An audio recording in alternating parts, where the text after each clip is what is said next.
Okay, so everything has been dumped and cleaned, and this is the residue that has come out of the lock. So think of all that dust and dirt and grime and bits of metal that are just floating around in that lock. That's probably why I found it very hard to get any feedback on. And the first thing I need to do is pop in the springs, and they're all the same. They're all these steel springs. So as annoying as it will be to do and a bit fiddly, is try and pop these into each of the correct chamber. Tap them down to, well, that's 1, 2, 3,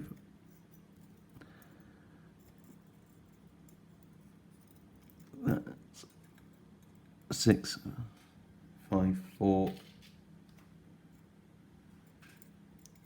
3, 2, 1. I only show one half on video, otherwise you'll be here watching the same thing twice. But I'll skip to the end. At the end, and 1. So all these, they look like steel springs, all the same from what I can tell.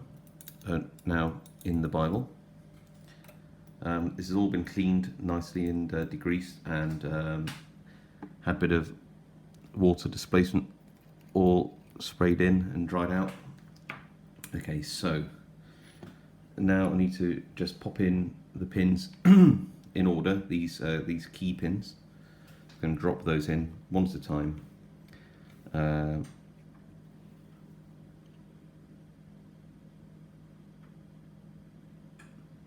we go. So this is pin 1.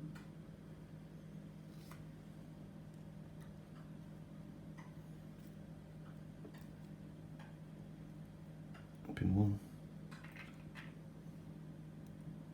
Pin 2.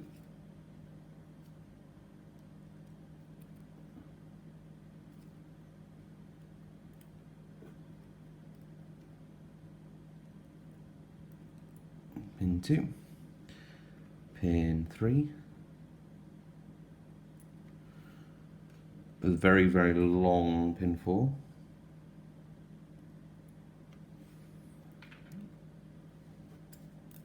Quite long pin 5. And the long pin 6. Okay. I should be able to tell if I got them in the right order by popping in the key, and they should all ride to the shear line like that. So I should be able to turn it in this shoe as if it was in the core. So that's just right. Okay. It's quite nice seeing them do that. Okay, so there we go. So leave that over here. Now, this is the tricky bit, and I'm probably going to get shouted at by people who know how to do this better and easier than I do. Is to pop in the driver pins. Here we go, like this, into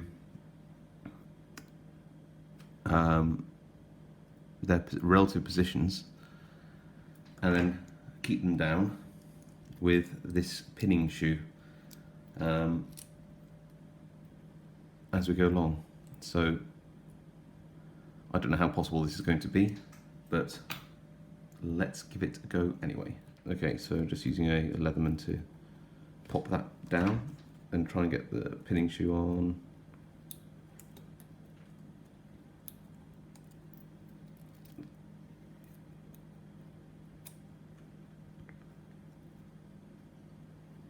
This could go horribly wrong.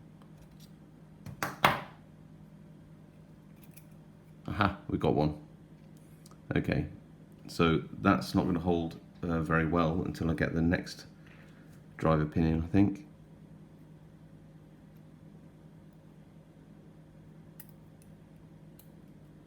And then it should hold down a bit better.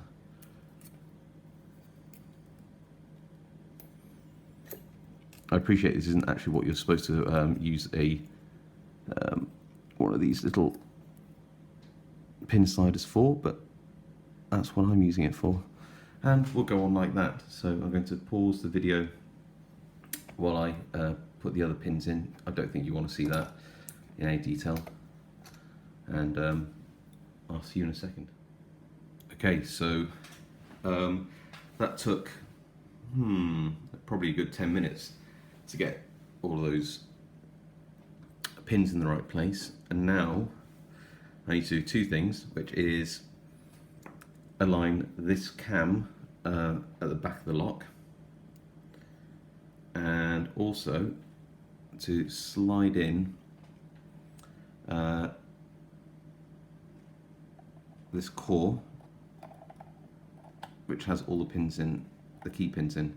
So let's do the core first, holding it down gently, and just slide that in. That went nice.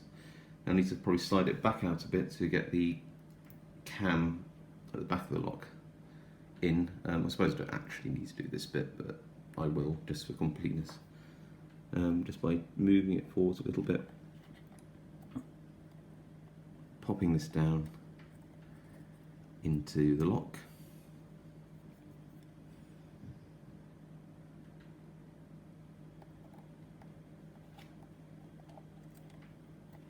Quite a tight fit, there we go. And hopefully I can push this back onto the cam itself. Yeah, good. Okay, now to add a circlip at the back to make sure that it doesn't all pop off again. And I will use a pair of pliers for that.